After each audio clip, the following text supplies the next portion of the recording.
I just look across the park at their lineup, and it's hard not to be nervous. It's hard not to be scared. Giroud, Benzema, Griezmann, it's frightening. Okay, that's terrifying. I get that.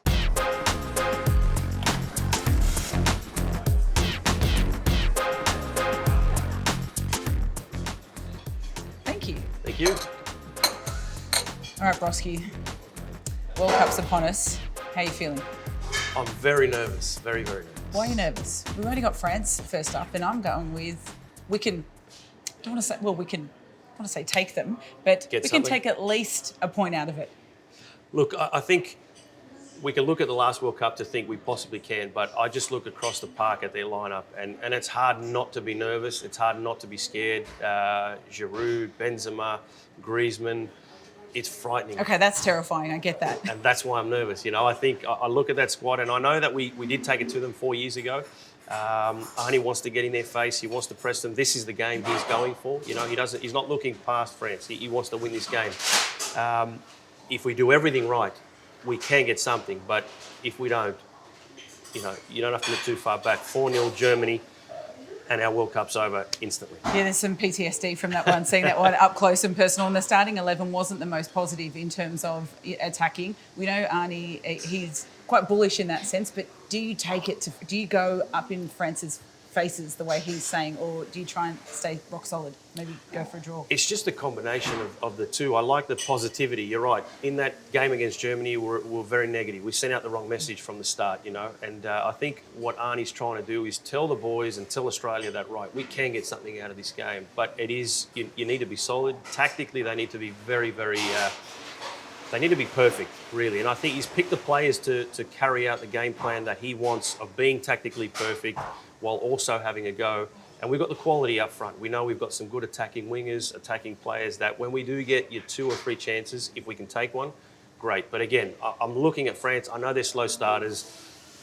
They'll know it as well. So they'll be ready to go in that first game. France will look at our squad, our starting 11, and go, who is anyone here? Let's be honest. And I think that can work in our favour, surely, because you're going to underestimate us. I want to say at your peril, because we know that Arnie can galvanise the team. We know he can do that.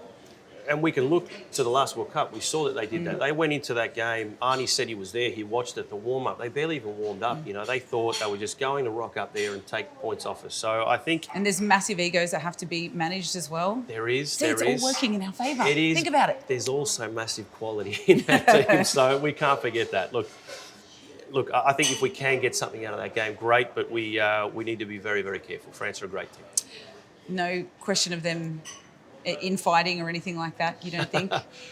Look, with France, there always is that possibility. Yep. So, we, like I said, we need to be perfect. We need to hope that they're off for whatever reason.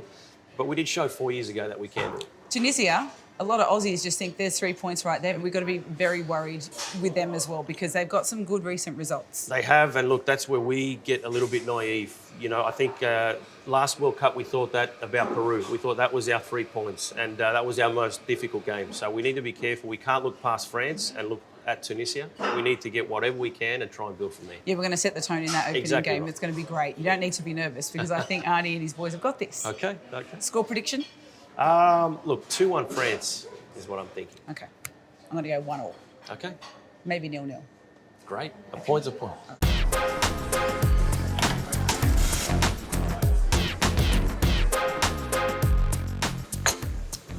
Brosque, you're not going to like this. We're talking about where the Aussies are going to score the goals. Where are they going to come from? I realise what you've done for a living. I'm going to say it's going to come from the defence, and I'm going to say Harry Souttar, who is finally back, thank goodness, after that injury that he suffered playing for Australia. It's been a long road back. Set pieces and defence is where the bulk of the goals are going to come from. Okay. So you are backing our forwards, our wingers to do... I'm covering my bases with that. Let's call that. Look, it's not a bad argument, to be fair. I think, if you look at the qualifying matches, we did well against the smaller teams, if you like. But Japan and Saudi, they were our most difficult games, and we struggled to score goals. We only got 1 in the 4 games against them. So I see what you're saying. We didn't score in open play in the last World Cup. So set pieces is probably, and why Harry Souttar has been rushed in as well. But I just think... the boys that we have up front, the style that Arnie is going to try and play, I think we've got goals in us. Martin Boyle, he's been always great for Australia. He's a great attacking player. We've got great wide players. It's just, I think Mitchell Duke will potentially start, given the style of play Arnie wants to enforce. And I think we'll get goals. I think Mitchell Duke will be our top goal scorer. In open play. In open Mitchell play, Duke. yes. I think he'll get us a couple. And it's the ultimate test against the might of France. I'm going to say, I hope Mitch Duke does go well, of course. Everyone loves Mitch Duke. But it's just the presence of Harry up the back, and we know what he can do with his headers and off the free kicks and things like that. I think that is our best chance. So he comes in under an injury cloud as well. He may not get some minutes. You're confident he'll get through every game. Yes, when he came back for Stoke, you couldn't wipe the smile off his face. We saw 90 minutes. That's what we want from him, and he's in one piece. So that's great. And also, we talk about set pieces, open play, strikers. What about off the bench and Garang Kuol? What are your thoughts on Garang Kuol? Everyone's got their 2 cents. His last game for the A-League for the Mariners before heading to Qatar, scored a goal from open play, great goal, penalty, and nearly set up another one.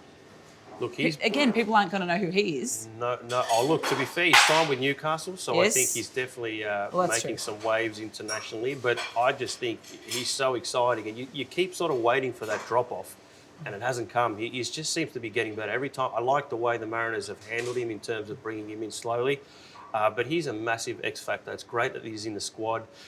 He can come off the bench. We've seen it for the Mariners, and I know it's a different level of football, but we also saw it in the All-Stars game. He wasn't phased at all. He came up against Barcelona. That's right. And was incredible. So I'm genuinely excited for what he can do coming off the bench. It's unbelievably exciting to have that X factor, that unknown as well. As you say, people do know about him in fairness, but I just love this kid's confidence. He plays with no fear, and I love hearing from him as well. He's just a delight to hear from in interviews. He's so raw, right? Just on the field, off the field. I remember, and this is at the back end of my career, playing games against Liverpool, Tottenham, and I was nervous, right? And I'd played an entire career. This kid plays against Barcelona.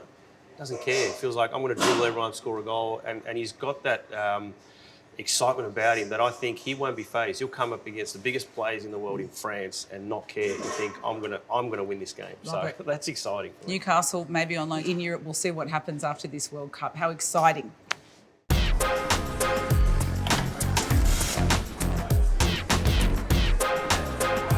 The thing is, most people did not expect the Aussies to even be at this World Cup. I know against Peru in that final playoff, Arnie said afterwards that the players themselves went to him and said, no one expects us to be here or to get through and get the job done. Well, I was one of them, so they probably read my, well, you're not my alone. comments on the match. I wasn't. No, look, I think nobody, given qualifying, how we sort of went through that with our difficult games in the group, I don't think anybody gave us a chance. But look, they did it. And Arnie's good at doing that. He's good at, turning all that negativity into a positive, getting it into the players' heads that, and showing them. I'm sure he would have shown them all the comments that were made about, no one thinks we can do it, and they went and did it. So in this group stage, what is a pass mark in Europe? Actually, firstly for me, I want us to play well. Obviously, everyone wants us to play well, but I want some points. I want to see 3 points minimum. That can be a win, or that can be 3 draws. I'm not fussy. Okay, so 3 points and you're happy.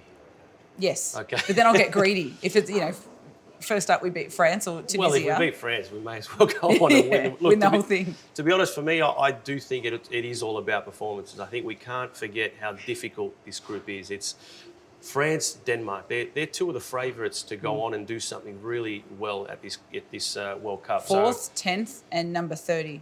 That's right. That's right. So look, I think we can't forget that. For me, just performances. It is performances. We don't want to go there. We don't want to be embarrassed. We don't want to play against a style that we know we have. As Australians, we've always been fighters, we've been aggressive, and we've been in your face. And I think as long as we do that and play some good football along the way, we've got a lot of kids at the moment that have gone to Europe and they'll be better for it, for the experience in 4 years' time. So I feel like we're rebuilding at the moment. So if we play well, if we play our style and score some goals along the way, that is enough. I don't look so much at the points. For me, I'm looking at performance. We can potentially get a shock, a surprise somewhere. Where, I don't know.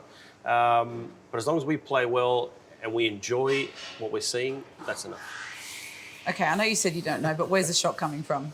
We want a shock. It could be anywhere. Look, I mean, if we get a point from France... Is it a shock to get a point out of all 3? Of course it is. Of course it is. For all us, 3. The whole world is thinking France is going to rock up and get 3 points. Yeah. So it's a massive shock. And who knows where we go from there. If we get a point, anything can happen. The confidence that we take into Tunisia we could then get a win in that game. So if we get it in that first game, anything can happen. Denmark's riding their own wave as well. They beat France recently a couple of times, and they've had their story since the Euros. Tunisia, we know it'll be no easy feat beating them.